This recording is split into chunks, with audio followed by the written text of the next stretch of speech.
Mm-hmm. Oh, well, good, because we started. This is the beginning. This is the beginning of the end. This is the world we live in without Kevin here to rein us in. Where is Kevin, by the way? He's having a baby soon, so he's taking a break from everything. All right, let me do my intro. Hey, this is Rocky Mountain Slackers, and this is episode. Fuck, I always do this. What episode is this?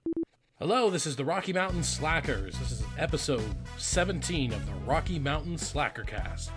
From Canada all the way down to New Mexico, no matter where you're from, it's a great time to be a nerd. Recorded right here in beautiful Boise, Idaho.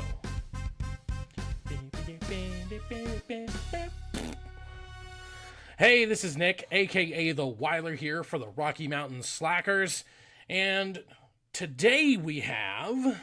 Matt, a.k.a. Defend the Art. All right, and so all those who don't know, Kevin's out. He's possibly having a baby. I mean, I don't know. You'd think he'd give me like a 9-month notice or something. I mean, the nerve of this guy. But today we have Matt, and so he's going to fill in for just a little bit. And who knows, maybe if you guys like him more, we'll just kick Kevin to the curb and just be like, yeah. Just, yeah. So, unfortunately, last month we did not get to our goal of 100 likes on Twitter, Facebook, or Discord. So, let's try that again for the month of February. So far, we're at like 23 on Rocky Mountain Slackers and 23 on Once Fortnite. So go to @RockySlackers or @OnceFortnite. Let's get those numbers up, and then we'll have a giveaway for 2 people. I'll pick 2 people at random out of all the people who liked us. So hey, if you like us on both and we get to 100, then you have double the chance. Maybe. I don't know. I don't know how these things work. Also, let's keep pushing for the viewers on Twitter, Twitch. I know what I'm saying. On Twitch, if we get to 50 viewers on one of our streams, we'll do another giveaway on there. But that's enough of that. Let's get to the real show. So, what have you been doing since we've been just slacking off?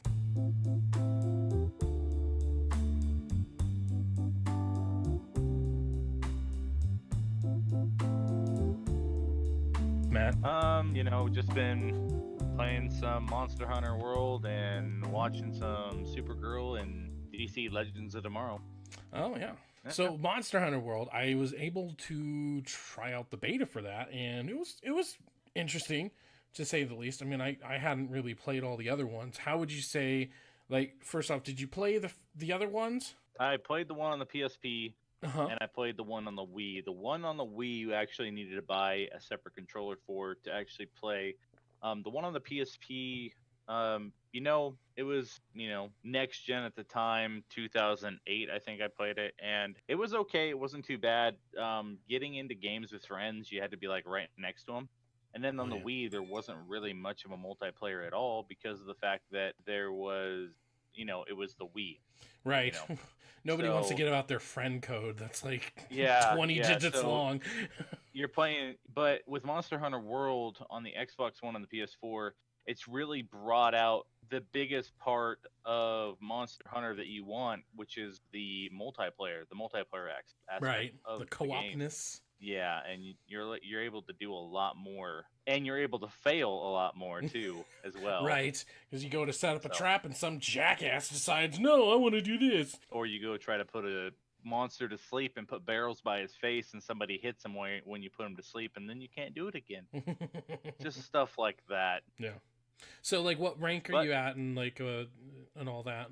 I'm not through the full story yet. I'm at Hunter rank 14. I just killed the Nergigante. I'm looking for the other Elder Dragons. I'm in high ranks. I am in high rank, but nice. I'm not at the end of it yet. And I just got an achievement, capture 50 monsters. I've already caught 50 monsters with traps. So is that like in Metal Gear Solid where you put a balloon on them and they float up? No. Oh, no. Well, I'm so confused. What game are we talking about? Monster Hunter World.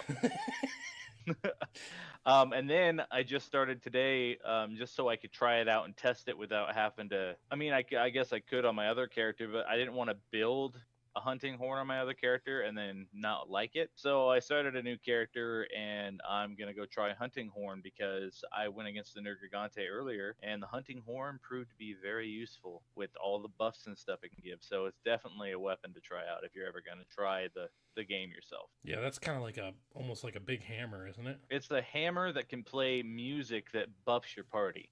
Basically. Oh, okay. So it's kind of like a support role. Yeah, kind of, badass. yeah. That can dish out some damage too. So, do you prefer soloing it, or do you prefer going in with like a whole party? It depends. The thing with parties is if you're doing low rank monsters or even high rank monsters that aren't a priority, Mm-hmm. let's say like monsters that you did in low ranks that aren't just high rank monsters like the Black Diablos or the Pink Rathian or stuff like that. It's fun to go in with other people that you don't know. It's fine, but like going against the Nergigante, he's an Elder Dragon, and you only have 3 times to die. So I went against the Elder Dragon like 4 or 5 times today, and I've killed him twice. The other times we've failed the quest completely. Oh yeah, that's not what you want. And so you lose resources, you lose a whole bunch of stuff, and you lose time. And I already have like 60, 70 hours on that one character, and so I'm just trying to make sure that I can do the next level thing, and it's difficult when people have a hard time dodging attacks and stuff. So I mean, so what does happen when you die? Like you said, you lose resources. Is that like? Well, just... when you die, you don't lose resources. You get sent back to the camp. But if you have 3 faint basically. So on the quest there's a 3 faint limit. So if 3 people die on the quest, the whole quest fails itself, and you all get sent back either to the camp or back to base headquarters. Right. And then you have to redo it. That's when you waste resources. Unless you can down the monster. I mean, it's okay if somebody dies once, maybe even twice, and they learn from their mistake. But, when you get down to the wire with that last one, and you almost have the thing killed, and then it kills somebody, and you're just like, oh, man, I just wasted, 20 minutes of my life trying to kill this monster, and I wasted all those resources, and now I have to come back in here and redo it. Right. It's more frustrating than anything. Oh, yeah.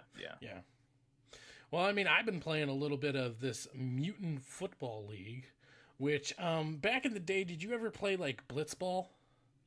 I never played Blitzball. I actually don't really know what Mutant Football League is. Well, if you played Blitzball, you would know. No, I'm just kidding. So, Blitz Football was like an arcade game back in the day, and it was like football but extreme. So, like the main one I remember is Blitz 2000. And so, like, as soon as you tackle somebody, the camera would stay on them after the tackle, and you could punch them, you could body slam them, and you just beat each other up or whatever for, like, an additional, like, 3 seconds or something like that. And so Mutant Football League, this newer one, what I didn't know, actually, until I watched a trailer, which, funnily enough, I watched a trailer, and I'm like, I'm sold. But I watched a trailer, and so it came from a Kickstarter, because actually Mutant Football League used to be a really old game back in the day. I want to say NES era, and so they wanted a spiritual successor to it, so they started a Kickstarter campaign. It did really well, and so then they were able to remaster it, or not really remaster it, they remade it, and they made new assets and stuff like that. But yeah, it's like football, but not a simulating football. It's not worried about realism, not just because it has orcs and aliens and dead people and robots, not just because of that, but because it's just about having good arcadey fun, because like I said, you tackle somebody, and for like 3, 4, 5 seconds afterwards, I can just mash the square button to punch, or I can press X to do like an elbow drop or whatever. And that's kind of cool. And what's really interesting about that is that you can actually kill other players on the team. So you can win by having the most tackles, or you can win by killing enough players on the other team that they don't have any to fill their roster. So it's kind of a battle of points and, who has people left. But it's really cool, because then not only do you get orcs and dead people, but the fields themselves are themed around the different teams. So I mean, all the teams are like parodies of like real world football. So like instead of the Green Bay Packers, you got like the Green Bay, or the, it's not Bay, it's something else, but it's like Green Bay Attackers or something like that. And instead of the New England Patriots, it's like Nuke London Hatriots. And so, you know, stuff like it's kind of funny, and they keep kind of the same color scheme as the real life counterparts. But yeah, so the fields, back to the fields, sorry. Back to the fields are set up in different ways. So like there's one that's like an icy area, so you're a little bit more likely to slip, but then there's also parts on the ice that are thin, so you can actually fall into the ice. There's a lava one where you can fall into lava. Ones with like buzz saws going back and forth on the yard lines. Mines, so you have to like jump over the mine or you're gonna explode. There's actually one time, it was so funny. He was getting way too close to the goal line, and I wasn't close enough to tackle him. So instead, I ran into a mine so I could kill him and me at the same time. So it's fun. It's just like stupid arcadey fun. It's definitely not gonna win any like Game of the Year awards by any means, but dear God, is it just fun? It's just mindless fun. I'm actually gonna end up doing like a live stream of it. So now that we have the Super Bowl, I'll make the Nuke London Hatriots go up against like the crap, what's it called? Because it's the Philadelphia Eagles, and in this it's like the Philadelphia Evils. See what they're doing there? Huh? Yeah, Philadelphia Eagles. Speaking of evil, I've been watching Ash versus the Evil Dead. Have you ever seen that? I saw the first episode and then I stopped watching. Really? Yes. What didn't you like about it? Like, I was just sitting there and I was watching, I was like, and I kind of just, I took a second take at myself and I looked at myself and I was like, is this cheesy? Is this cheesy? It seems cheesy. I'm not gonna watch this. No, I'm good.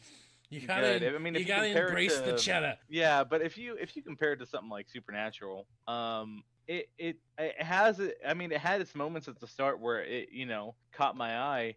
I mean, maybe I need to get deeper. I mean, a lot of those you can't take the first episode. That's why they're called pilots. Uh-huh. You know, you can't take the first episode, so maybe I should go a little bit deeper into it. But I mean, at the very start, it caught my eye, and then it kind of just didn't, and it feels like I'm missing part of the story somewhere. Well, did you ever watch like the Evil Dead trilogy? No. I did not. There's the big problem right there. So Evil Dead 2, and the Army of Darkness is the original Evil Dead trilogy, and so it's just B-movie goodness. It's, you know, overacting. It's really messed up, like practical effects, all that stuff. So the weirdness from the first episode or whatever, it's because it's taking it straight from the movies, you know, and that's one thing I have to commend them on, is the fact, commend? Oh, no, yeah, I'm saying the right one. I almost thought I said condemn. I have to commend them on it because it very much follows the aesthetic and the overall feel of the movies. The movies were very Nightmare on Elm Street, where like it might have been scary back in the 80s, but nowadays when you go back and you watch the Nightmare on Elm Street, it's like, this isn't scary, this is hilarious. Yeah. So, I mean, it kind of keeps, not only that, but then watching the credits after I watched the first episode, Sam Raimi, which made the original, he was actually part of the making of the series. So that's cool. I don't think he directed it, but he was at least the producer. So he's at least involved in it somehow, which is good because they made sure, I mean, other than having Bruce Campbell on it, which you had to have Bruce Campbell if you were going to have an Ash versus the Evil Dead. So they not only did they get him back, and he's obviously a seasoned, which is just nice for old. He's very seasoned, and you know, he's been around the block a couple of times in his little like camper and everything. So yeah, it's kind of funny. I like it, and it's on Netflix. It's you know, by all means, it's technically free. And I want to say season 3 is coming out soon. And so I didn't even really think about it. I'm like, oh, season 3, I better catch up. No, it's, it showed up one day, and I kind of just, I skipped past it a couple of times until finally I was like, you know what, I gotta watch it, and the only thing that sucks is that I basically have to watch it by myself at night, because this is definitely not something that Zoe Ann should be watching. Oh yeah, definitely. So it's the same character then from the movies. Yep, same character. He survived all 3 movies, and now he's more. Well, the same actor. Sorry, I should have said actor. Well, yeah, same actor and same character as well. Okay. Yeah, so I mean, that's pretty cool. Maybe give it another chance now that you know that it's supposed to be weird. Yeah, that it's supposed to be weird like that. Yeah, definitely. I mean, definitely. Yeah, even the demon like makeup and stuff, and they're like wow, and they like make weird faces, and and he has a chainsaw for a hand. It's like, whoa, what? Yeah. And see, I've been more on a superhero kick. I went through the Arrow all 5 seasons, and then I went through the Flash all 3 seasons twice. And then I just finished watching Supergirl, and I'm watching DC Legends of Tomorrow. You got to get that DC fix. Got to get just right into the veins. Yeah, and it's one of those things where my father, he's like, yeah, you should watch all these Marvel ones. They're really good, And I'm like, no, I can't watch the Marvel ones. They seem very cheesy. I mean, he's like, the Punisher's really good, and I don't doubt that the Punisher's good. Yeah. The other ones, I have my doubts, and I haven't watched them. So I can't really say anything about them. But with Supergirl in DC Legends of Tomorrow, when I started with the Arrow, I was like, okay, this is really good. This is really good acting. It's really good quality effects, whatever. It's not really put into too much CGI, too much whatever. Too many special. Went to the Flash, and they needed those effects to happen in order to make the Flash work properly. I mean, if you just see a guy running around on a track and kind of add some fire to the back of them, it's not going to look. So they had to use, special effects and all this other stuff to make it work. And I was like, yeah, this is a good. Basically, what ended up happening was they have so much CGI and they have so much of this other stuff in there that I kind of lost interest at first, and then I just went back and watched them because I needed to know the rest of the story because they all intertwine. Right. And so if they're all going to intertwine like that, I have to watch them all. And Supergirl wasn't that bad. A lot of people told me that it was horrible. Mm-hmm. And I was like, nah, it's not that bad. DC Legends of Tomorrow is kind of iffy, but it still has a really good backstory, and it does tie in with the first season does tie in with Hawk. I don't know if it's Hawk Girl and I know Hawkman. Yeah, Hawk Girl and Hawkman, like they're immortals or something. Yeah, so it ties in with them very well, and I really enjoyed it a lot.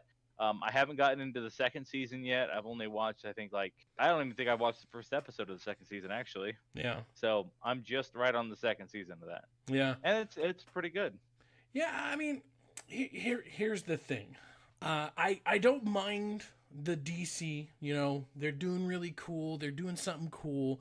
You can't really say, other than the series on Netflix where they have the Marvel people getting together, you don't really have a lot of series that are having so many crossovers. And that's definitely one thing that you have to give them credit for, is that they have like 4 different series that are all crossing over to each other and everything. I never got a chance to watch Arrow. I got a little bit of a chance to watch Flash, and I would have kept watching, but my wife went on without me, and so it was like, there it goes, it's dead for me. DC Legends of Tomorrow, I watched, I want to say, the first couple of episodes, and I think the same thing with Supergirl. Those 2 in particular were a little bit too CW for me. It had too many CW-isms. For instance, this is just for instance, I know they're not in like the first 2 episodes, but the guy who plays Schofield in Prison Break and his brother, those 2 guys from Prison Break, I really like them as actors, and like as soon as they come on screen, they are just so overacting. They're like, I'm bad, so I have to be brooding and blah. I didn't like it, and it took me out of it, and I'm like, I don't know if I could ever watch this just because of that. And it's hard because it's like, I get it, everything's a little bit cartoony. I mean DC Legends of Tomorrow, for example, is, you know, them going throughout time and stopping certain things, and I like the premise of it, but I don't know, it was just the CW-ness of it, and like, oh, we have to add in some like wah drama to make it a CW show. Some wah drama. Yeah, wah drama. They got, oh, I love you. No, I love you. No, you don't understand. She loves him. Oh, you mean with Supergirl? I don't know. There's just all of them. And I mean, Flash, at least, that was nice. I mean, he loves the one girl, but the girls with some other, yeah, okay, love triangle, who cares? The Flash I actually really liked. And Arrow does seem like one of the other ones I think I would like, just because they're a little bit more serious, at least just from the look of them, just from the aesthetic of them. Whereas Supergirl and DC Legends of Tomorrow, they kind of seem a little bit more cartoony. Like you said, there's a lot more CG in them, and that right there might take me out of it. But I don't know. It's one thing I'd like to give a try for sure. Yeah, definitely. It's definitely worth. And I would start with the Arrow. It has the most seasons out of anything, and it started before everything else. And then comes the Flash, and then Supergirl and DC Legends of Tomorrow. That's the order I went in, because you don't ever see the Flash and the Arrow. And the funny thing is, in some way, the Flash was trained by the Arrow in certain ways, not about a super speed, but just how to, approach a situation, and how to, deal with a variety of different, things that he might encounter, which is really cool. Yeah, I mean, I want to say in like episode 1 of The Flash, doesn't he go to the Arrow for like advice or something? I think he does. I think he does go to. I think he goes there when he doesn't have any powers at some point in the Arrow seasons. He goes there when he doesn't have any powers, and then he figures out that the main character is the Arrow. And then later on, when he gets his powers, I think in the first episode he does go and say, "Hey, what should I do with this?" Right. And tries to get advice. Well, I mean, I think you should definitely give Netflix a try. You can skip Jessica Jones, Luke Cage, and Iron Fist, but Daredevil and Punisher, those two are definitely really good. So you want me to give Netflix a try? Give Netflix a try. And you want me to watch the Punisher and Daredevil? Daredevil. Netflix a try. Or Marvel a try. Just give Marvel a chance. Okay, I'll give Marvel we are saying. I'm pretty sure I've been paying for Netflix for a while, so. And cut. Now it's time to go over the next hill.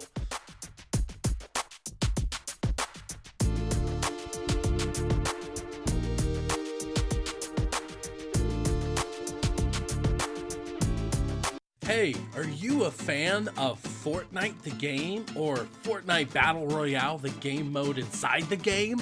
Well, then you might like Once in a Fortnite, a podcast discussing Fortnite, and it's by fans for fans. It's another Threat X3 production. So go to iTunes and SoundCloud and check out Once in a Fortnite.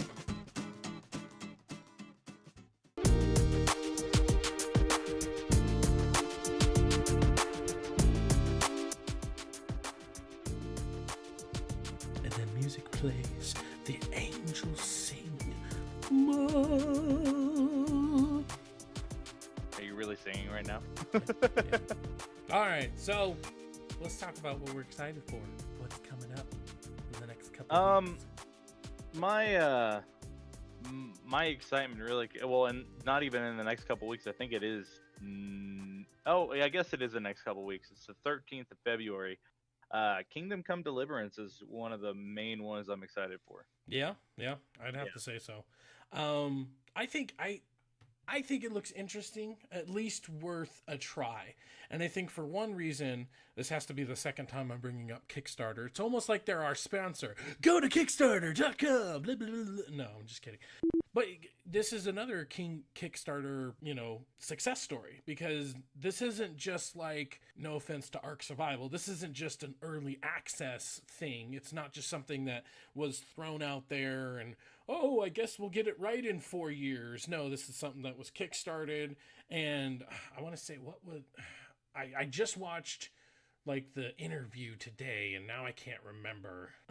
But the guy was working on one thing, and he's like, but when you work for these companies, they don't really give you the freedom you really need to. Sorry, I hit you again. They don't really give you the freedom to make what you want, and so that's why we decided to do this. Interesting. So he went off on his own? Yeah, so they went on their own. I want to say they started with like only 15 people. And then through Kickstarter, through getting funding, they're up to, almost 40 people or something like that, which is really cool, So they're really working on their combat, they're boasting about their open world and how open it is. I swear, if you watch the trailer, I'll leave it in the link. If you watch the trailer, they say open world like way too much. It's like I get it. It's open. I can go do stuff. Okay, just calm down. The funny thing is, with their open world, it's actually historically based. Right? They went to the sites, and they basically mapped the terrain, and then they put it into the game, and it's historical. Right. And it's really nice to know that all this stuff was there, or at least thought to be there in that time that this is taking place. Yeah. So kiddos, get Kingdom Come, and you can learn stuff. Yeah, exactly. Because that's why I buy stuff. That's why I bought Bible Camp 2017 on PlayStation 4. So I could learn about Jesus. Bible Camp? What? What if that was an actual game? I just plugged if another game. That was an actual game, I would stop playing games, period. Oh my gosh. Unless it was like some will kind of Jimmy get the kissy ones? Or is it satanic? But one of the things, up all your sin some points. of the things that I... Gather up all your sin points? Yeah, if you sin too much, then you're kicked out of the camp. A couple of the things that I like about Deliverance, obviously the open world. World. The open world is just open world. It's open world. But also there's survival aspects in the game. So food, water, sleep. Right. If you have food in your inventory, it will rot and go bad. If you eat rotten food, then it'll poison you or make you sick, whatever. Right. Which seems to be a trope lately. There's a lot of survivors out there. Yeah, but this isn't just a survival game. It's a lot of people are boasting that it's like Skyrim but more real. It has Skyrim a real for realsies. Yeah, basically. It has a real sense of time. So let's say you take on a quest, and this is one of the things I kind of don't like about it, but it's okay that it's there because it makes you wonder what'll happen if you don't do this. As a real sense of time. So let's say you take on a quest and you're like, have to follow these people out somewhere and, to go check out whatever. Oh, yeah. And instead of following these people out there, you decide to go do your own thing. Right, I gotta go pick some flowers. This lady, she needs milk. I've got to get her 5 gallons of milk or she's gonna die. Yeah, exactly. And so you decide to, I'm going to go do this, whatever. Well, when you get there, somebody's going to be pissed at you for showing up late. Oh. Apparently that's a thing. Nice. And I'm like, that's pretty interesting to me. Or if you don't go at all and then you finally try to show up, they'll be gone. Oh, It will continue without you. Oh, they will awesome. have gone and you'll miss the quest. Everybody's moving, everybody's doing stuff. So if you're looking for an NPC, they could be somewhere else. And see, that's the immersion that games like Skyrim, games like Fallout, they try to do that to a certain extent, but it always seems like you have to trigger something a specific way for you to really fail. Whereas this, just not showing up or just like leaving your controller on and going taking a poop could just monumentally screw up everything. Yeah, exactly. They don't have a real save system, like a save system. They have a bed save system, and they have an auto save system, and then they have these potions you can drink that allow you to save at certain points, and there are, a minute amount. Oh, that's cool. So it's like the ink ribbons, but you have to drink it. Yeah, but it's kind of like they don't want you to abuse the save system. So if you die, hey, here I am, I'm coming back now. Right. They want you to play the game. So that they're trying to make you decide whether you should save or not when you go do stuff. Right. I mean, there's possible ways for you to abuse the system anyways because of the fact that you could just go to bed, save, sleep for an hour and save, and then leave and do your quest. Maybe if that doesn't affect it too much, if the real sense of time doesn't affect it. But I think the potion thing's a pretty good idea. Yeah. They don't have a smithing system in the game though. They don't. No, well, I mean, you can't make your own weapons. The saving thing, going back to that for a second, that's actually really cool because I think what we're getting to nowadays is we're getting to back in the 90s and whatever, there were some certain, I guess, tropes you could call it, that you just don't see anymore. But then little by little, those people who played that grew up, and now they're designing video games, and so they're putting stuff like that into the video games that make it unique. And I'd say that's one thing, because like back in the day of like Final Fantasy VII, you had to go to a specific spot, you had to, go to this little floaty thing and save your game, and if you didn't do that in a while and you happen to die, you were screwed. And you were just SOL, and, now all of a sudden you have to retread, like, let's say 4 hours of the campaign because you were, too absent-minded to just go to this floaty thing and save. And so I kind of like that, especially when it's implemented nice. Like, I think another thing that does it really well is Alien Isolation. You have to go to these little, like, kiosk thingies, and you have to input your little memory thing, and then it saves it. And there's been times where like you could get killed and you're like almost right in front of it, and it's like, no, I was right there. I've never played Alien. Well, okay, so here's the thing. I don't play scary games by myself or at all. And if I ever did, it'd be the most hilarious thing in the world, because I've watched my wife play scary games, and I've dumped full like cups of tea on myself just by watching her play a game and then me jumping. So there's a sense of, it's that thing where if you're being watched, or you're streaming and you're playing the game, it's entertaining for people to watch you get scared. Right. That's one of the most entertaining things out there. Yeah, definitely. I mean, I like playing scary but games. Yeah, but going back to what you were saying, there is no smithing system in the game. Isn't there a crafting though? I want to say, because I remember seeing him on like one of those stones, it spins around, and he was sharpening his blade. You can sharpen your blade to make the durability go up, because apparently what happens is if the durability is at like 70%, your weapon's only doing 70% of the damage it could do. Right, totally. Yeah, so you can sharpen your blade and make it do the right amount, and that's what that's there for. The skills that they do have in the game, they have alchemy and they have herbalism, which kind of go together. They have horsemanship, riding your horse, doing all that stuff. They have hunting, maintenance. I'm not really sure what maintenance is. They have lockpicking. Huh? You're maintaining. Yeah, maintaining stuff. Maybe maintaining, like maybe it's like maintaining, repairing stuff. I don't know. Maybe they have a repair system in the game. Lockpicking, pickpocketing, and then the two ones I left for last that really intrigued me is drinking and reading. Oh, you got to get good at those reading skills, you say, because when the words are on the page and they say, like, put them all together, sometimes they mean stuff, and if you're not good at it, then you're not good. And so at the start of the game, you don't know how to read. So what? If you pick up a book, this is crazy. If you pick up a book and you try to read it, the letters will be all jumbled up. Oh no, it's like No Man's Sky. So you have to actually learn to read in game to actually read books and stuff. And then the drinking system, like, the more you drink, the higher your drinking gets, and the less you'll lose, or not even lose anything after a night of drinking and like blacking out and like waking up and all your stuff's gone.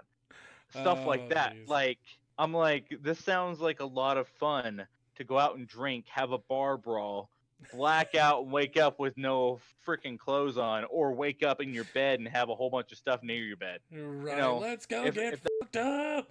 Yeah, basically.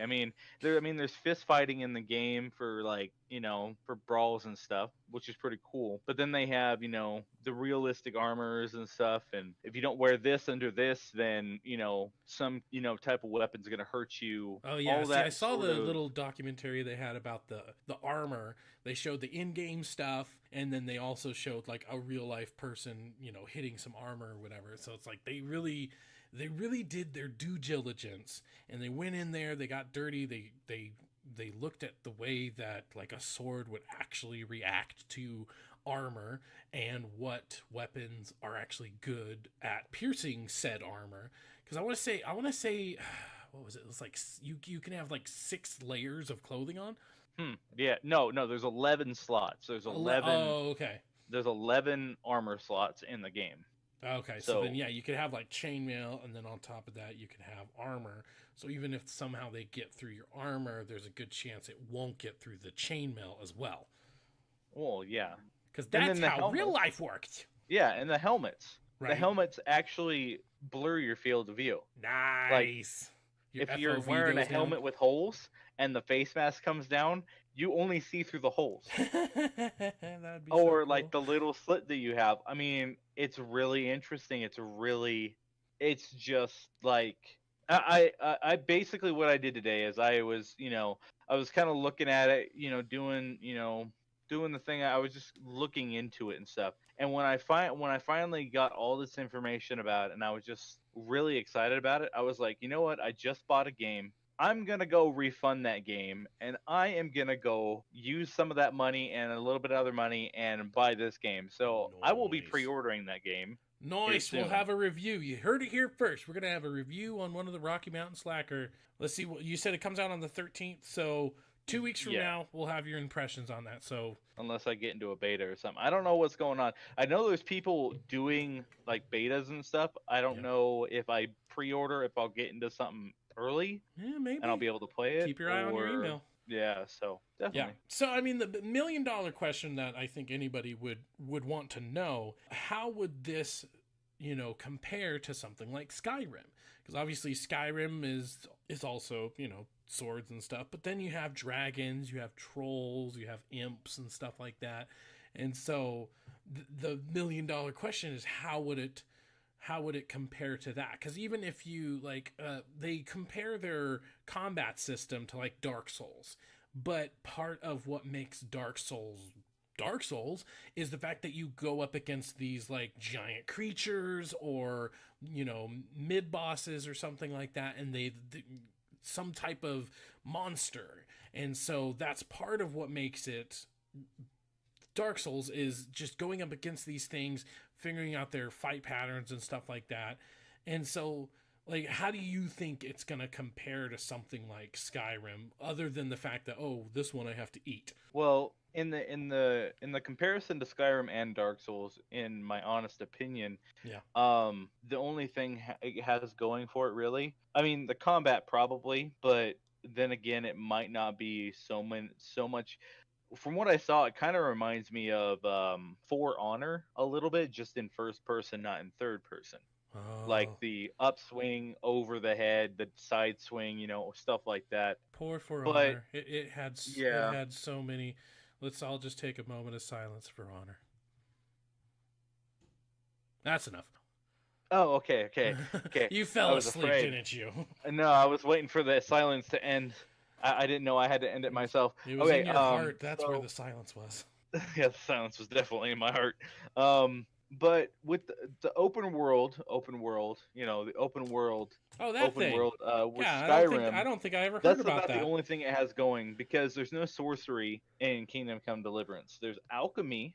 Right. There's no sorcery, which so is totally you don't different. Really have that. There's no it's dragons. Just a couple of a-holes mixed in their herbs and spices together to make a little oil that when you rub it on, you get some chest hair. Oh my gosh. No, well, maybe. Who knows?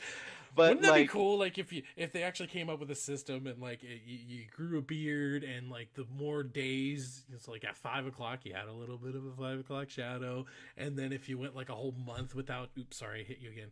If you went a whole month, like you'd start getting more of a beard. If you went like a couple months, you'd start getting like a lumberjack beard, and your hair would be all scraggly or whatever. That would be cool. And you actually have to like go and like get it sheared and everything if you want a haircut or something. But in the sense of technicality between Skyrim and this game is it's a really realistic RPG that has a lot of realistic elements to it. And so you're thinking it's like the hardcoreness of it that's gonna make people really enjoy it and not enjoy it, because if you're a completionist, if you're a completionist and you mess up on a quest and you can't complete that quest because it's gone, I mean, it's gonna bug the crap out of you. It's gonna bug you to all end, and that's the biggest thing that I see here that could be an issue with people buying the game and being like, "Wow, this is a really good game." Then they get to that one quest that they're like, I'm just gonna go do this.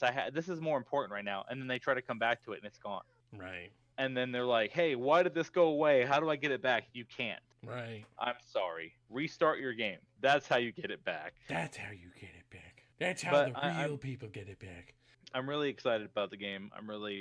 I can't wait to see what comes with it, and actually how the game plays. So yeah, definitely how it feels and everything. Yeah, it's definitely something I want to keep my eye on. I want to see the reviews and everything. If they have that at Redbox, that's definitely something I want to grab, because is it coming out on PS4 and Xbox One? It is, actually. That's the exciting part, is that obviously it's going to be a little down res, so all you PC master races get the too much graphics. You're just going to burn your retinas out. But yeah, it's going to come out on the PlayStation 4 and the Xbox One, and so I think that in particular is just going to be like a good way to like showboat what really the PlayStation 4 Pro and Xbox One X can do, is a game like this and just how gorgeous it looks. So yeah, I think it's going to be a true testament to 4K visuals. But Speaking you know what else looks? Dang it. I was trying to help you there. Go ahead. The segway's dead. It's just dead. You know what else is dead? You in Owlboy. There we go. Totally saved it. You in Owlboy? Yeah, it's a game. Owlboy. So what? I've never actually heard of Owlboy. I did a little bit of research today, but I've never actually. I mean, I saw visuals. It's an indie game. I was. I found some in my research. I found a little bit like it has like 10 hours of gameplay. Yeah. And it has an interesting, mechanics to it, but it's not something that I think I would get myself into, especially for only 10 hours of gameplay. I mean, I put 60 hours into Monster Hunter, and 10 hours seems like a $2 game. Yeah, yeah. Well, yeah. I mean, it looks interesting. I think it's more for the nostalgia of it. It's supposed to be it's supposed to be, from at least from what I've heard, it's supposed to be kind of like Metroid and Castlevania, where you can. It's a big open map, so to speak. Obviously 2D, but big open map. And when you get different powers, you revisit certain areas, and with this new power, you can, open up new areas and stuff like that. So I think it really is just a look back at how games used to be. So 10 hours. Would I like more? Yeah, but I think in the vein of this type of game, it's not necessarily a bad thing, because like the original Metroid, you could finish it in like 2 hours, even if you were like going around to every corner. Yeah. So I mean, that's... Go ahead. Nowadays they have, sometimes some of these indie games have hundreds of hours into them. True. And I mean, it might have more than 10 hours, depending on how fast you play, but also the gameplay, you have to rely on somebody else to do the damage for you. You have to pick up somebody and actually do damage with them because you can't attack stuff yourself. Right, which is kind of what I think makes it a unique shoot 'em up, because it's not like you're doing the damage. It's still kind of, at least from what I've seen, it's still kind of like Metroid or like Mega Man or something like that, where you're shooting up or up and diagonal, down and diagonal. But it is weird that you're carrying somebody around. I think that's what kind of makes it unique. As far as I know, I would, but I mean, I assume that there's going to be something in the story about it, as long as there's actually a story to it. Because I mean, back in the day, we didn't even have stories. I heard it was story driven, pretty heavily story driven, actually. See, there you go. They'll explain it away. Yeah, but not. I mean, I don't know anything about the story, and really, before you play a game, you don't want to know anything about the story. True. Truthfully, so doing his due diligence. If it has a good story, and it's if you think the uniqueness of it, picking up somebody and using them to get around and having these unique abilities to get through obstacles and stuff, and it's a 2D game, if that's something that you like and you enjoy, by all means try it out, because it seems like a lot of work was put into it just to make it story driven enough to where it'll ensnare you to where you just want to keep playing, even if you don't like the up, down, side to side, whatever. Mm-hmm. I mean, story is story. Even if I didn't like the Witcher 3 story, which I do, I love the Witcher 3 story, but even if I didn't, or if I didn't like the gameplay, sorry, I would still be driven by the story because the story is amazing. Right, definitely. So I mean, I hope so. It's definitely unique, and I think that's one reason I'd like to at least give it a try. I mean, every once in a while, I kind of feel like there's way, way, way, way too many like 8-bit, 16-bit era games being put out, and it's like, oh, look at us, we're artsy because of this or whatever. So I try to keep my ears open, and I try to look at the ones that everybody's talking about rather than just one or two outlets. What are we gonna do in 80 years? What are we gonna do? You're gonna say the same thing. You're gonna say the same thing in 60 years. You're gonna say the same thing in 60 years. You're gonna be like, man, there's so many 4K games coming out right now. We have like 32K. What the heck's going on? I know, it's going to be implanted into us. It's going to be like Ready Player One, where we just, we go into the world or whatever. Yeah. I mean, we're already kind of there with VR, but I mean, that's just sci-fi. Speaking of sci-fi, boom, explosion. I'm getting better at these. Yeah. I think you were annihilated. Yeah, I think it was some type of annihilation. So Annihilation really looks cool. I mean, I really I liked it. The number one thing I think that stuck out to me about Annihilation stars Natalie Portman, and you see her in plenty of like serious roles, and you see her in plenty of sort of, I guess, funny roles or whatever, but I don't know if I've ever seen her as like kind of a tough girl. And so it kind of seems like this one might be putting her into that. Then you add in this intrigue of just all the sci-fi on top of it. There's this, weird anomaly and biological things, because she's like a military biologist or something like that, right? Yeah, she's a military biologist. Yeah, so it's like this definitely caught me by surprise, mainly because I don't read books. I don't read well. So apparently this is based off of a best-selling trilogy, I want to say. I think there's 3 books out there. So this got me by surprise. I think the biggest surprise being that it's not a comic book movie. They went all the way back to books? I didn't know we were back to that trend. Yeah, we are. Yeah, comic books are good for action movies, I think. But if you're looking for something more in depth that has a lot more meaning, especially sci-fi, because I don't know, I don't. Did the Alien movies have books before they were movies, or were they movies before anything else? I want to say yes, but I don't know. I don't know. Let's ask Google. Let's ask Google. Was yes, Google. Alien based? Hey, it came up. I didn't even have to finish. Was Alien based on a book? I just want yes or no. I don't want to have to click on something and like read. Don't make me read. Just I want 3 letters or 2 letters. That's all I want. It's trying to give me a Wikipedia, or I have to go to IMDb or Wikipedia. Freaking ales making me read. So the Alien novels are an extension of the Alien. Oh no, that's not it. Of the Alien universe is what you're saying. Of the Alien franchise. So no, that's the wrong. I'm reading the wrong thing. The success of Alien spawned a media franchise of novels and comic books.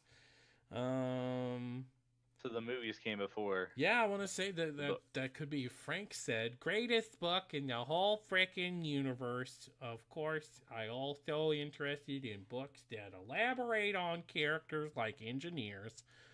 Alien is the first of trilogy by Alan Dean Foster, which is based on the novelization.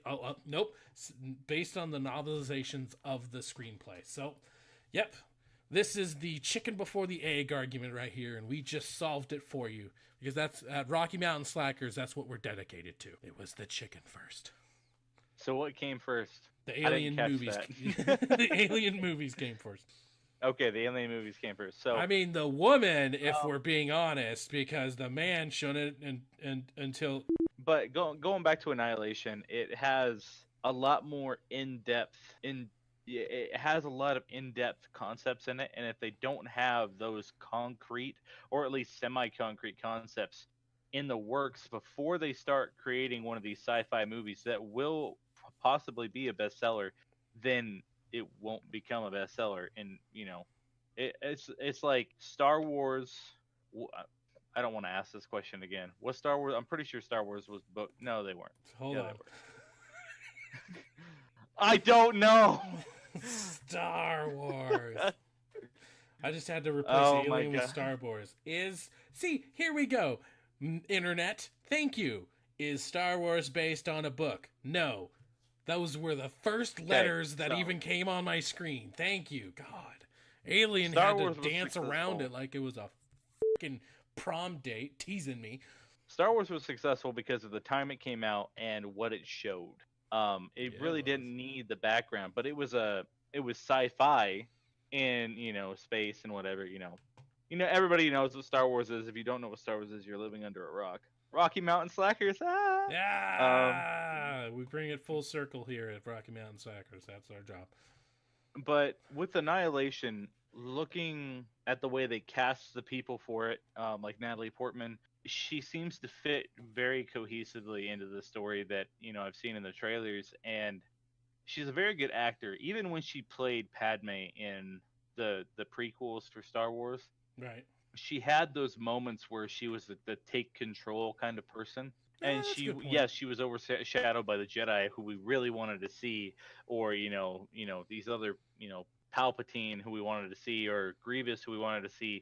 She was overshadowed a lot in those movies by those certain characters, but she's branched out to do more supporting roles and some of her own roles, in extension, and now she has a lead role in a very, very, very intense sci-fi movie that I'm really wanting to see within the next coming weeks. Yeah, it's definitely interesting, and I feel like I don't want to knock on wood, but I feel like this could definitely be a really good movie, and it could be something that sci-fi nerds talk about for years to come. Same thing with like Interstellar. People are still talking about that when it comes to sci-fi movies, and this definitely looks like one of them.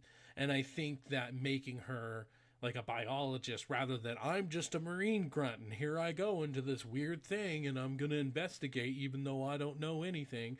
No, they made her a biologist, and well, I guess the book made her a biologist, but the story makes her a biologist, and adding in the factor that something, we don't know what, something happens to her husband, it adds that little bit, so you can kind of try to put yourself into the scenario and be like, it was my wife, and I had to go do something, even if I wasn't properly trained, I would do it. And hands down. And just from the trailers, I mean, I don't know for sure, but just from the trailers, they kind of make it seem like she used to be in the Army. She's no longer in the Army. So there's a good chance that maybe she's not as well trained, because obviously she is a biologist. She was in the Army, but as a biologist. So there's a good chance she's not as trained. So like the beginning of the trailer versus the end of the trailer, it kind of seems like there's this nice transformation, and that's always something you want in a good movie. Regardless if it's sci-fi, if it's a comedy, you want this transformation, and it kind of seems like she turns into maybe somebody who's not as well fitted to the situation to, hey, I'm a badass, and you better get out my way. Pretty much. Well, thank you. Pretty much. I'm glad you agree with me. I left you speechless. Actually, you did, because that pretty much pinpoints everything that I thought about it as well. Good. I'm really excited about Annihilation. I'm hoping that it is what we think it is. Right. I'm hoping I'm hoping it spawns, even if the books don't have, sequels. I'm hoping it spawns a sequel if it's that good. Well, yeah, I want to say it was a trilogy, so yeah, this is going to be the first of many. Now, whether or not we get the second one split into 2 or something like that, I'm not sure about that. But yeah, I mean, I don't know. Like, once again, knock on wood, but I don't see this being a bad movie. I mean, just everything I've seen about. The only thing that worries me, and it's because of freaking a-holes on the internet. The only thing I'm worried about is like, oh, this is an all-woman cast. This is just the SJWs of Hollywood, and they're trying to spread their agenda. It's like, no, okay, so I did my due diligence. I went on the interweb, that thing that you're complaining on, and I did the research. It was written by a man, and it is an all-female cast in the book. So it's not like they wrote the book and then the movie they decided to make it all women to make like some kind of message or something. No, that's how it was in the book. Now, whether or not the book is, SJW propaganda BS or whatever people want to try to say, go ahead, have your stupid arguments. But for me, it's like, that's the only thing I'm a little worried about, because it's like that like Star Wars.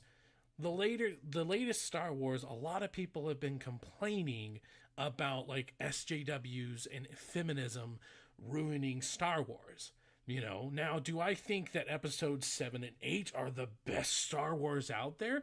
Maybe not, but I also think that there could be an argument that they are just as good, and in some ways they are better than the originals. So it's like it's just a whole bunch of gobbledygook.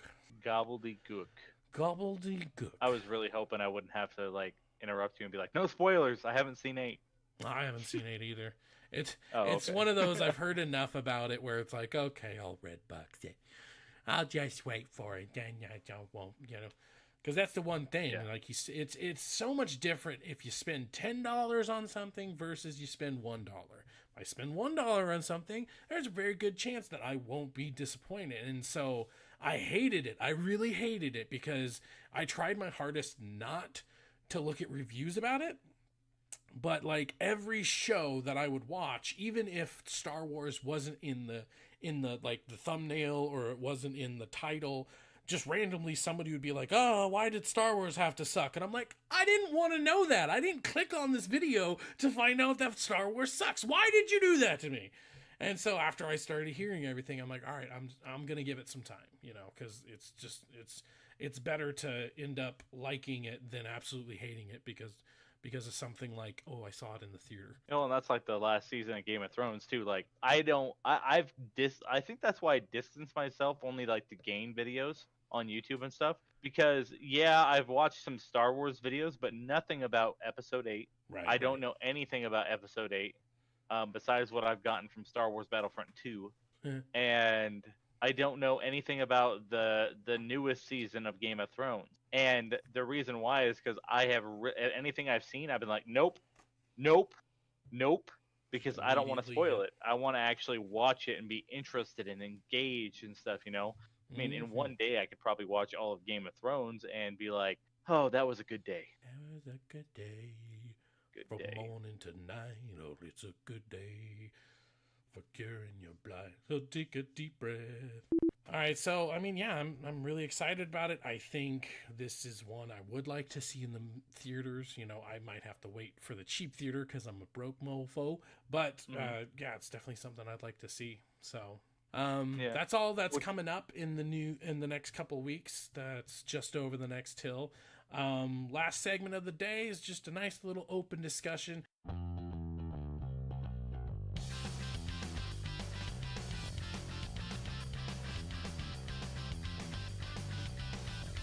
This is the part of the show where if you'd like to, you can write in, you can give us suggestions. Like last time we talked about Pokemon versus Digimon, what was our preferences and everything. So write into us at threatx3productions.com and go to Rocky Mountain Slackers, go to Rocky Discussions, and you can give us your suggestions. So until then, we just have to come up with our own things off the top of our heads or in the outline that I'm looking at right now that I came up with earlier. Something I wanted to talk about, and it kind of goes along with your whole Monster Hunter experience, but games as service. And they're definitely a thing now. They're definitely the new thing. Everybody wants it, and whether or not you like it, it's like that's also part of the reason why we're getting like microtransactions. They want to keep the games alive. They want them to keep coming and everything.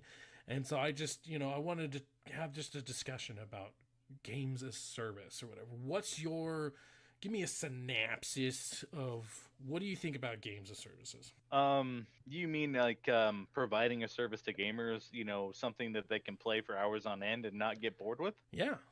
So games, I guess the best way to talk about a games as service is almost like an MMO where, it's something that's meant to be played over months and months rather than, let's say The Last of Us wouldn't be a game of service because it's something that you can experience and you can digest over like a really long weekend, and then you can have discussions about it and how it made you feel. You can replay it by all means, but it's not going to be different from one time to another. Game as a service is something that you're supposed to keep playing. So what we're going to talk about is like games like Destiny, games like Division, Fortnite, stuff like that. That would be at least in my opinion, that would be a games as service definition. Well, and see, Fortnite is a good games as service. Well, it provides a service to gamers in the fact that they have a battle royale on all three consoles right now. It's on Xbox One, isn't it?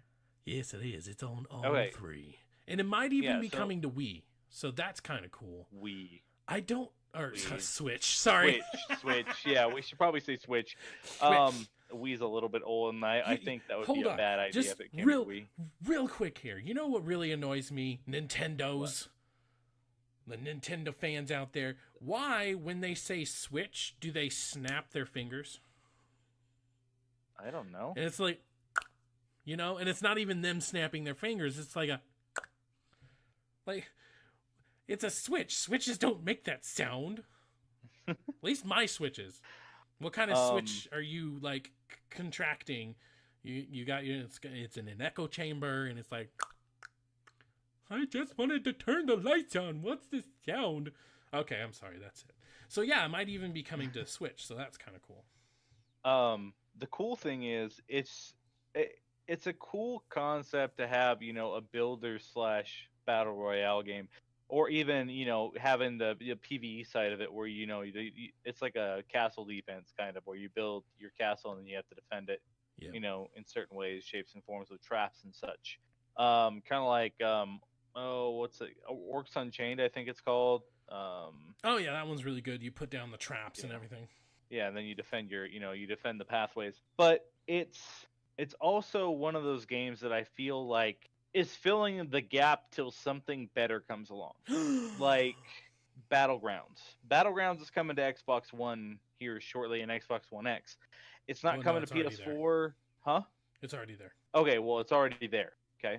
And the next thing it's coming to is mobile. I heard it was coming to mobile before it even coming to PS4. Right. And right. if it does come to PS4 at any point in time, that might be the end of Fortnite. I mean, yeah, people play it on PC. People love Fortnite on PC, but it's going to people are like, well, I can play Fortnite, this battle royale game, or I can play Battlegrounds. Players unknown Battlegrounds, and this one's good. And I think Battlegrounds, to be honest, is my favorite battle royale style video game, because of the fact that it's a realistic environment. They have realistic ballistics, they have cars, vehicles, whatever, bomb drops, all that stuff. Right. It makes me feel like I'm in an intense situation.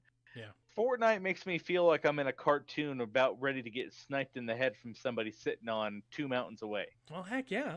That's the Which cool part. does But happen. I mean, the games of service, I mean, that's the part that I think keeps these games alive. And it's one part that I think it would keep Fortnite alive, because it's not just like you get through the main. So let's talk about the PvE for a little bit. It's not like you just get through the main story and then that's it. With all the events that they do, with all the or if we go back to Battle Royale, the limited time game modes that they do, they're constantly making additions to it, whether it be a new gun or on the PvE side, a new event. So, it gives you an excuse to go in there and grind for a little bit. Like, for instance, they're going to be coming out with a Valentine's one. And it's not just Fortnite. Obviously, we can also talk about like Division and stuff, and they have all these reasons to keep coming back rather than just stopping. Or at least that's the hope. But I think a good example of a games of service is something like Fortnite, because if you talk about the PvE side of it, you're coming back for the events. So yeah, you might only do your dailies, or maybe you only do your dailies like once a week, so they're weeklies. You might start tapering off on the PvE side, but then they put out that Valentine's event, or they put out like the Halloween event, and suddenly your interest gets spiked and you have new things to grind for, you have new things to collect. It's definitely like a collect-a-thon in certain ways, because it's like I want that new gun, I want that new RPG, I want that new character. It looks like like in the Halloween, it's like it looks like Beetlejuice, but it's a chick or something. And so I think that is one really good example of games as service, because so far they're doing it good and they're keeping it relevant by constantly coming out with stuff at least once a month, and I think that's kind of cool. Yeah, and see, games like the Division and Destiny. In Destiny, I don't even want to talk about Destiny 2, because they did the same thing with Destiny 2 as they did with Destiny 1. They didn't come out with enough content at release. People got bored and they left. I did the same thing, and that's why I didn't get the expansion pass. And then they walled off part of the game if you didn't have the expansion pass. I'm pretty sure they unwalled it after, the backlash. Yeah, but right. We shouldn't have to backlash for you to do something. With the Division, though, they came out with this cool idea, and they worked forward with it. In the first year, it was an expansion pass, and I bought the expansion pass, and I had all the expansions and everything else, and I got bored with the game. That's what happens. And I went back to the game right before 1.8, and 1.8 came out, and it added so much more to the game. It added free stuff to the game that you can play right now. It added 2 new zones. Right. It added a Call of Duty Zombies type game mode where you get points for killing things, and then you have to open up areas and keep progressing forward and get loot and stuff, which was kind of cool. They added new, dark zone elements and all this other stuff. It was really nice. It was really refreshing to get free content for a change from people who really were just invested in doing what they needed to do to make the game survive. Definitely. And people are still playing Division, and they keep playing Division every day. They do the same things every day, and they're having fun with it, and I'm glad that people are having fun with it. I kind of got burnt out a little bit because I played it way too much, way too often. But I have other games to play now. So I mean, yeah, Destiny is definitely one of those bad examples, just because it's all the matter of how long is the stick with the carrot at the end. Is it too long, so I feel like it's too far out of reach? Is it close enough where it's like I'm almost getting it and it's driving me forward? Because that's the point. It needs to drive you forward. But if that stick is like 50 feet long, nobody wants to chase after that stick. You know, it needs to be right within reach. It needs to be reasonable, and that's definitely something that Bungie in general, and maybe even Activision, because I mean, Call of Duty World War II, it sold really well, but just from the community, I feel like I've heard just a lot of grumbles. So yeah, they have all these like just bad business practices, I think. And so I think the concept of games as service, keeping something going, is really just, it's like what I would have wanted back in the 90s when I was a lot younger and all I had time to do was play video games. You know, it's something that I would have dreamed of. And so now that I have it, it's like when they do it right, it's really good. But there's too many companies out there that all they want out of the keeping it going part of it is money. They don't care about putting out good content. Division, I think you did a really good job pointing out the free update. Division, Fortnite, there's two examples right there that I think they're constantly adding to the game and or fixing the game when it gets broken in many different ways. And, you know, do they have microtransactions? Of course, every game has microtransactions. It's how you implement them. It's how you make people feel. When you make a free-to-play game, you need to automatically assume, or even, let's not say a free-to-play because that's not really fair. But when you make a games as service or even a free-to-play game, and the only thing leading the person forward is, you know, the fun of the game, you have to assume that like 99% of people aren't going to spend a dime. So that 1% that do spend money and they spend it maybe on the regular, that's what's funding your servers. That's what's funding the next add-on. But you need to make it good. You need to make it something that people want to come back to on a daily basis, that want to stay in the world and they feel invested in it. And so yeah, just everything Bungie is doing, they're lying about their XP. That's one of the things. It's like MMOs, I mean, I'm pretty sure you can attest to this because you played like WoW back in the day, right? I played WoW for like 5-6 years straight. Right. Yeah. So WoW would do it all the time. It would give you less and less XP the longer you played, correct? No, the higher levels you got, you'd get the same amount of XP, but the XP bar would go up every time you leveled. I never had an instance where XP was shortened at all. Oh, but okay. Well, there's certain MMOs just to make maybe it's not your XP in general, but like certain activities. If you tried to spam an activity, certain things would give you less the more you would do it. And so MMOs have been doing that forever. But the problem is that most MMOs are very forthcoming about what they're doing. Whereas Destiny straight up lied to people. And in today's society, they're gonna find out. So it's like, why even do it in the first place? And see, I didn't even know about the whole XP thing, but I also didn't spend money on XP boosters either. Right, yeah.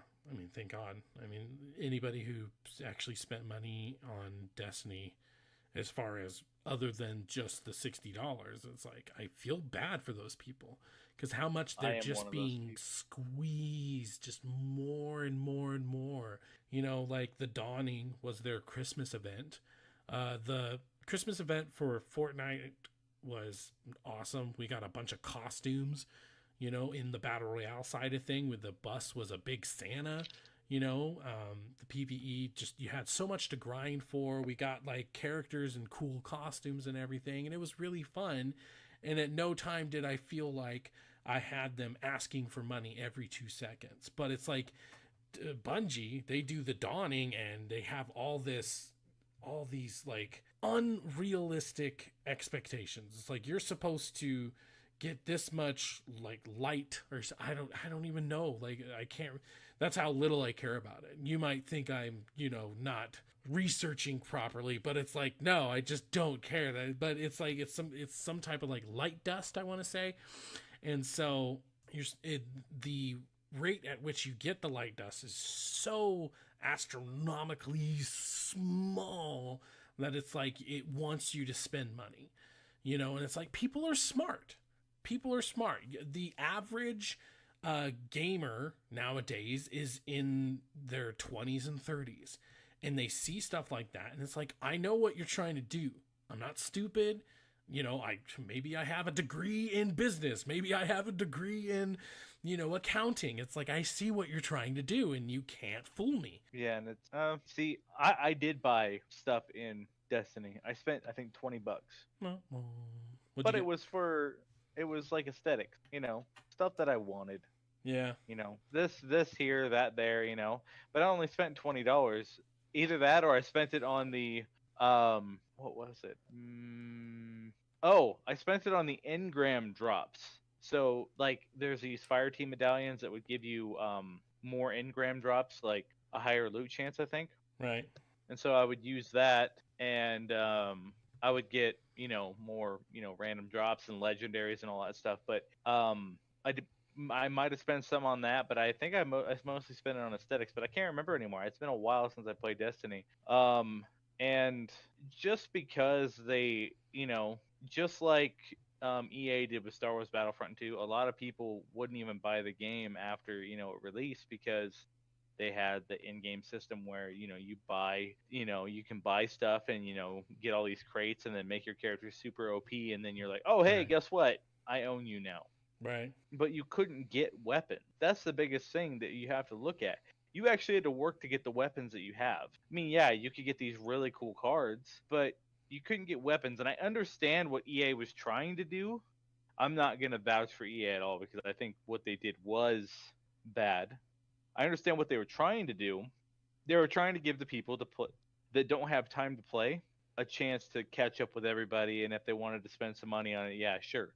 But implementing, like you said, is key. The way you implement something into a game can be life or death of the game, basically. Yeah, absolutely. So I mean, let us know what you guys think about games as service now that they're around and they're probably not going anywhere.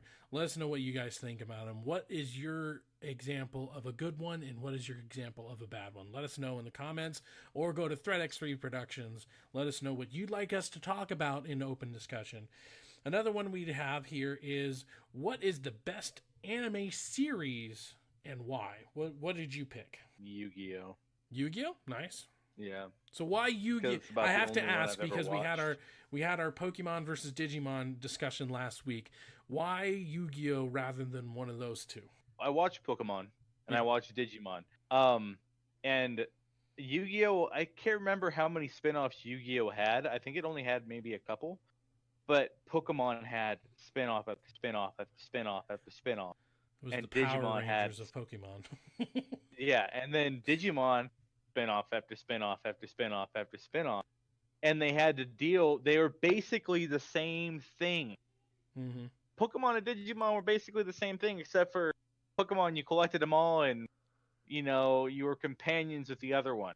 It was basically like Pikachu and Ash if it was just Pikachu and Ash.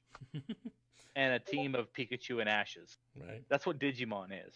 Ty and Agumon all the way, man. Like, yeah, that's how I felt about it. And so when Yu-Gi-Oh came out, and I was sitting there, I was like, okay, I'm gonna watch Yu-Gi-Oh. I watched Yu-Gi-Oh. I didn't watch the spin-off of it, or any of the spin-offs of it. If there, I don't know, I remember how many there were, but I watched through the first whole thing, and I was like, this is such a good game, and that's what got me into playing the card game. Right. I would watch it, and then I played the card game, and it was a lot of fun. I don't watch anime very often at all, but if I had to go back to anime, it would be Yu-Gi-Oh first. Yeah. Yeah. Well, I mean, what I chose is probably my favorite anime of all time. If you haven't seen it, I suggest watching it, and that would be Blue Gender. Have you ever heard of it? No. Oh, such a good one.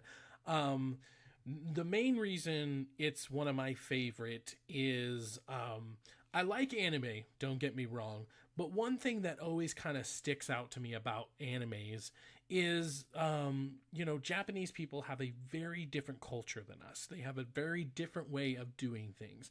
And one thing that they do in, I'd say 90%, well, that might be a little too harsh. Let's say 75% of their animes, what they do in them is they have these like really serious things, but then they have the stupidest funny things happen. And the contrast between how serious and how effed up the storyline can get versus all the silly stuff they do is sometimes very jarring, and I don't like that. So Blue Gender, one of the main reasons it's one of my favorite of all time is that it doesn't do that. There are, I'd say, some silliness, but it's a very minimal, and even when it is silly, it makes sense in the context of things. There's a lot that when it goes silly, it goes so silly, like even the animation style changes. Like the way a character's face looks changes to exaggerate their emotions or whatever. But that they don't really do that a lot or at all sometimes in Blue Gender.